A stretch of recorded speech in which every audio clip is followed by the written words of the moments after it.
C'est pour moi un privilège et un plaisir de vous présenter l'homme à qui Dieu a donné un message pour votre délivrance, le révérend Oral Roberts.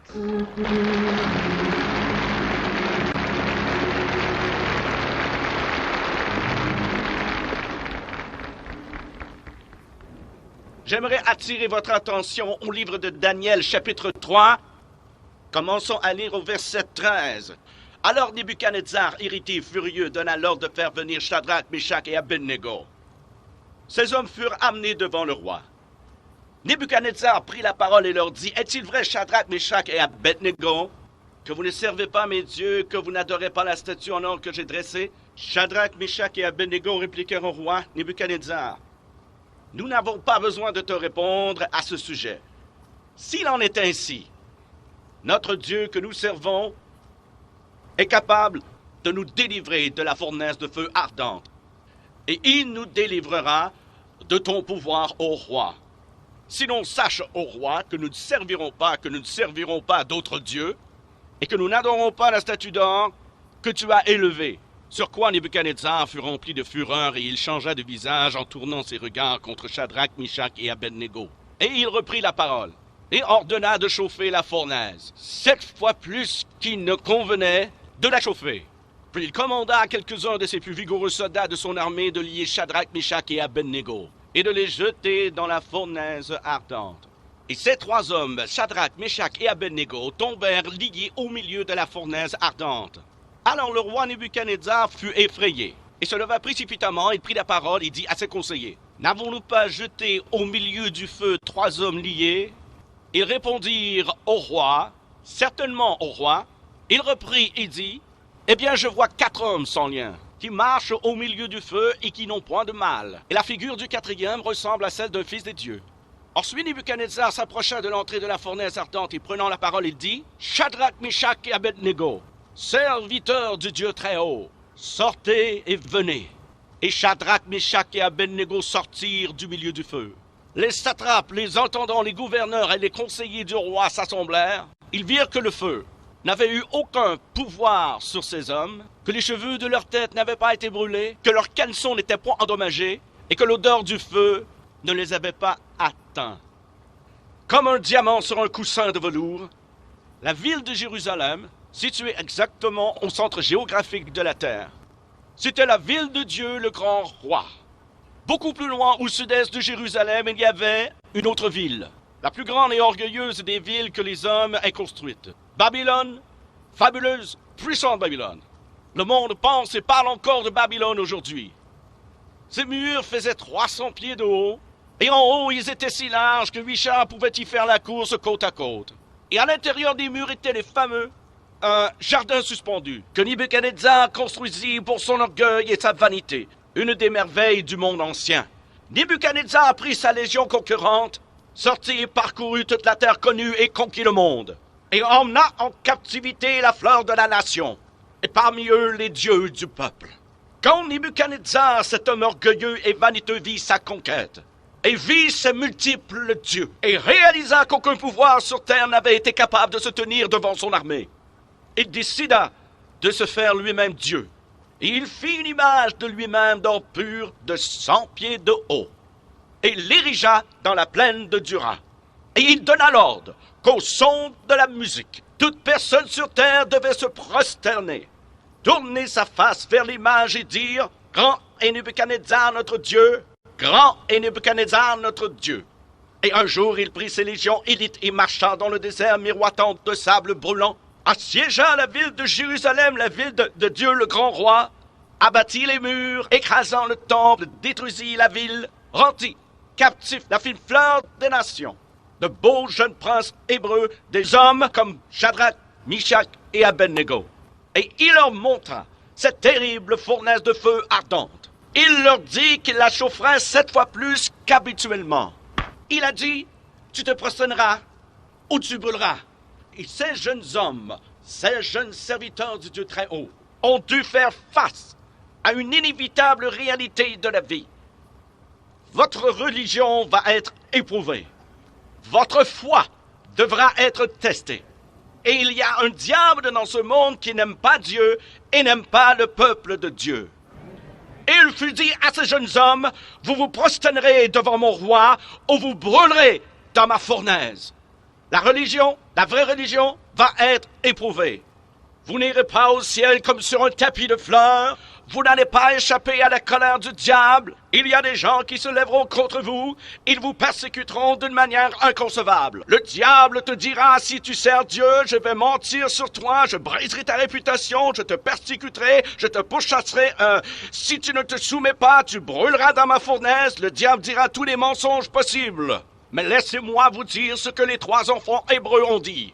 Quand ce vieux Nebuchadnezzar dit « Vous vous prosternerez devant mon Dieu ou vous brûlerez dans ma fournaise », ils ont dit « Nous pouvons brûler dans ta fournaise, mais nous ne nous prosternerons pas devant ton Dieu. » Mais savez-vous ce que Dieu a dit? Dieu a dit « Si vous ne vous prosternez pas devant le Dieu de Nebuchadnezzar, moi je veillerai à ce que vous ne brûliez pas dans sa fournaise. »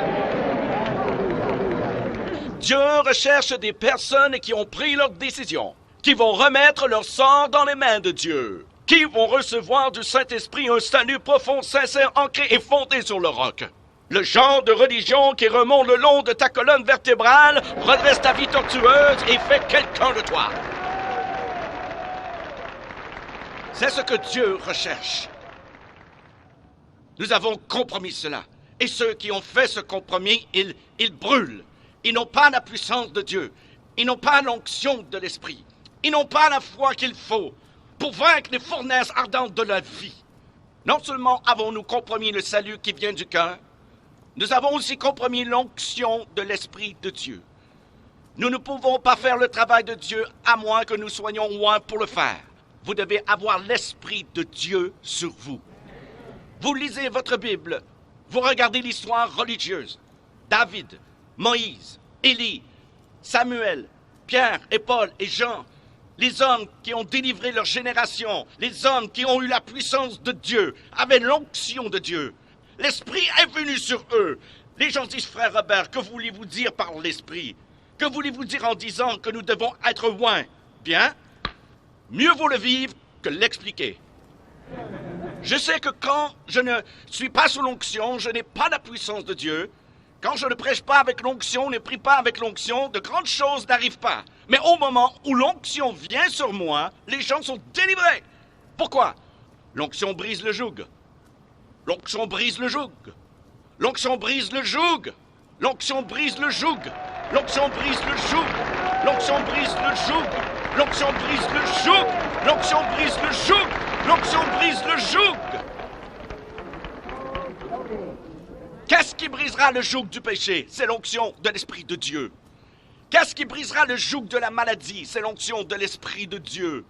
Qu'est-ce qui brisera le joug des mauvaises habitudes? C'est l'onction de l'Esprit de Dieu. Qu'est-ce qui peut transformer la vie d'un homme ou d'une femme? L'onction de l'Esprit de Dieu. Si vous le croyez, dites Amen. Alors, le roi dit, vous vous prosternerez devant mon Dieu ou vous brûlerez dans ma fournaise. Les trois jeunes Hébreux, Shadrach, Meshach et Abednego, ont dit deux choses. Ils ont dit, nous brûlerons peut-être dans ta fournaise, mais nous n'adorons pas ton Dieu. Nous briserons peut-être nos os dans les flammes de ta fournaise, mais notre âme se tiendra toujours debout, bien droit. Tu peux nous humilier, nous mépriser, nous tourner en ridicule, ici en public, mais dans nos cœurs, nous serons toujours intègres devant le Dieu Tout-Puissant. Tu peux nous jeter et nous enchaîner. Tu peux lier nos jambes jusqu'à ce que nos genoux touchent le sol. Mais dans notre esprit, nos yeux regarderont à la montagne d'où nous viendra le secours. C'est la première chose qu'ils ont dite. La deuxième chose qu'ils ont dite, ô roi, le Dieu que nous servons est capable de nous délivrer. Et il nous délivrera de ta main. C'est la déclaration de la foi. Ils ont dit, roi, le Dieu que nous servons est capable. Oui, Dieu est capable. Mais il est seulement capable pour les personnes qui le servent. Vous devez comprendre ça. Si vous ne servez pas Dieu, si vous ne croyez pas en Dieu, la capacité de Dieu n'est pas disponible pour vous. Ils ont dit, le Dieu que nous servons est capable. Capable de quoi? De nous délivrer. Il est capable. Que notre faiblesse repose sur ses épaules, notre Dieu est capable. Que les anges le crient du haut des cieux, notre Dieu est capable. Que les prédicateurs le crient de leur plateforme, notre Dieu est capable. Que les païens imaginent des choses vaines, notre Dieu est capable. Laissons-les jeter Paul et Silas en prison à Philippe. Notre Dieu est capable. Il secourra ce lieu par un tremblement de terre, brisera les liens des captifs et les rendra libres. Laissons-les jeter Daniel dans la fosse au lion pour ses prières et sa foi en Dieu. Notre Dieu est capable. Il a mis un cadenas sur la gueule des lions pour qu'aucun lion ne brise un os dans le corps de Daniel. Notre Dieu est capable. Il est capable de délivrer ces 3 jeunes Hébreux et il l'a fait. Il est capable de nous délivrer et il le fera. Ne soyez pas effrayés, excepté d'une chose. Soyez effrayés du compromis. Soyez effrayés de compromettre vos convictions. Soyez effrayés de sacrifier les principes d'une vie intègre. Soyez effrayés d'enfreindre les lois de la Sainte Bible. Soyez effrayés d'être hors du chemin ou en déséquilibre devant le bon Dieu. Soyez effrayés du compromis, car si vous refusez de vous prosterner, Dieu dit que vous ne brûlerez pas. Si vous défendez ce qui est juste, Dieu vous délivrera. Car Dieu est capable et il vous délivrera si vous refusez de vous prosterner. Ces jeunes hommes se sont retrouvés dans le feu de nos fournaises ardentes. Et ce n'était pas nouveau. Depuis des temps immémoriaux, le peuple de Dieu a dû affronter les fournaises ardentes de la vie.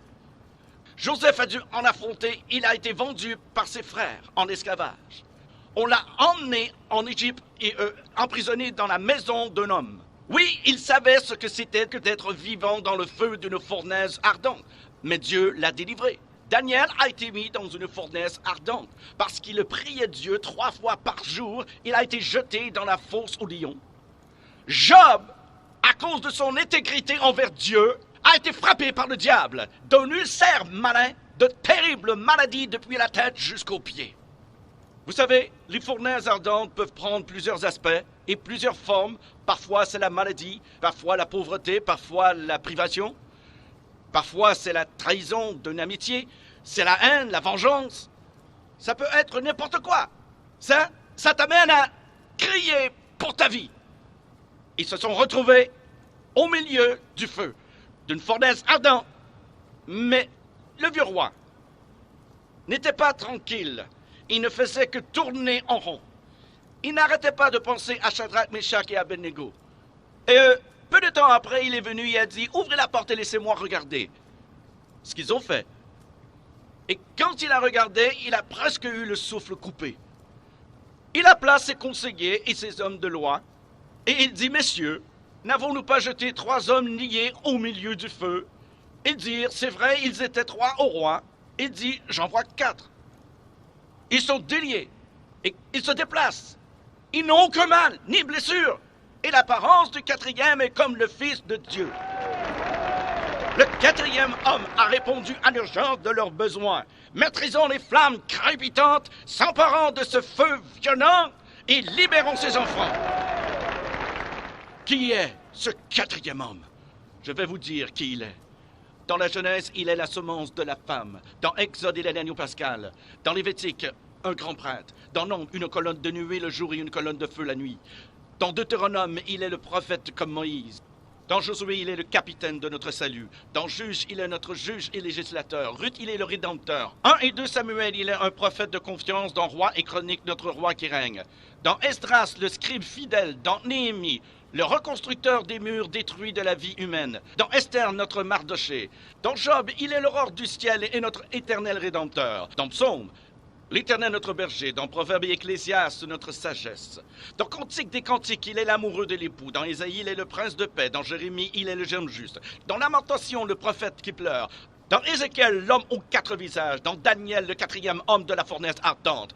Dans Osée, il est le mari fidèle pour toujours marié au rétrograde. Dans Joël, celui qui baptise du Saint-Esprit et de feu. Dans Amos, le porteur de fardeau. Dans Abdias, puissant sauveur. Dans Jonas, notre grand missionnaire. Dans Michée, le messager aux beaux pieds. Dans Nahum, le vengeur des élus de Dieu. Dans Habacuc, l'évangéliste de Dieu criant « Accomplis ton œuvre dans le cours des années ». Dans Sophonie, le sauveur. Dans Agé, le restaurateur de l'héritage perdu. Dans Zacharie, la fontaine ouverte dans la maison de David pour le péché et l'impureté. Dans Malachie, le soleil de la justice s'élevant avec la guérison sur ses ailes. Qui est ce 4e homme? Dans Matthieu, il est le Messie. Dans Marc, le faiseur de miracles. Luc, le Fils de l'homme. Jean, le Fils de Dieu. Acte, le Saint-Esprit. Dans Romains, notre justicier. Corinthiens, notre sanctification. Dans Galates, il est le rédempteur de la malédiction de la loi. Dans Éphésiens, il est le Christ de richesse infinie. Dans Philippiens, le Dieu qui pourvoit à tous nos besoins. Dans Colossiens, la plénitude de la divinité. 1 et 2 Thessaloniciens, notre roi qui vient bientôt. 1 et 2 Timothée, le médiateur entre Dieu et l'homme. Tite, notre fidèle pasteur. Philémon, notre ami qui est plus proche qu'un frère. Dans Hébreu, le sang de l'alliance éternelle. Dans Jacques, le grand médecin. 1 et 2 Pierre, le grand berger. 1, 2 et 3 Jean, il est amour. Dans Jude, le Seigneur venant avec 10 000 de ses saints. Dans Apocalypse, le roi des rois et le Seigneur des seigneurs.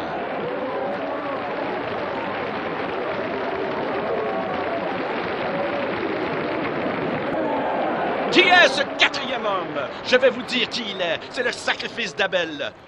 L'arc-en-ciel de Noé, le bélier d'Abraham, le puits d'Isaac, l'échelle de Jacob, les fardeaux d'Ézéchias, le sceptre de Juda, la verge de Moïse, le manteau d'Élie, le bâton d'Élisée, la corne d'huile de Samuel, la fronde de David, la figue hâtive d'Ésaïe, le cadran solaire d'Ézéchias, les mouchoirs et le linge de Paul, le rocher de Pierre, la cité de perles de Jean.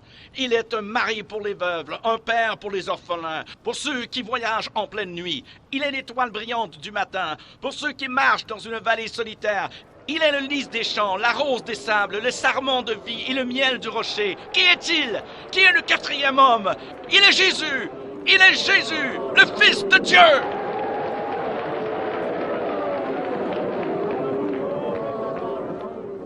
Le quatrième homme. Le quatrième homme savait que les 3 jeunes Hébreux étaient jetés dans la fournaise ardente parce qu'ils avaient refusé de se prosterner devant une idole. Et il est venu pour les délivrer. Le roi s'écria, Shadrach, Meshach et Abednego, avancez, venez ici. Quand ils sont sortis, il sentit leurs vêtements. Il examina leur corps et déclara, l'odeur de brûlé n'est pas passée sur leurs vêtements, ni les marques de feu sur leurs cheveux. Il n'y a pas d'autre Dieu qui peut délivrer de cette façon. Messieurs, mesdames, écoutez-moi ce soir, écoutez-moi. Il y a tellement de choses que le diable peut faire. Son pouvoir s'arrête à la porte de la fournaise. Et c'est là où le pouvoir du quatrième homme commence. Leur foi a suspendu la loi naturelle. Ils ont été délivrés de ce feu. Et la seule chose que ce feu pouvait brûler, c'était les liens sur leur corps. Il y avait quelque chose que ce feu ne pouvait brûler, et c'était eux. La seule chose indestructible dans ce monde est un chrétien qui sert Dieu. Un homme ou une femme dont la foi est dans le Seigneur, Dieu des cieux et de la terre. Si vous le croyez, dites Amen.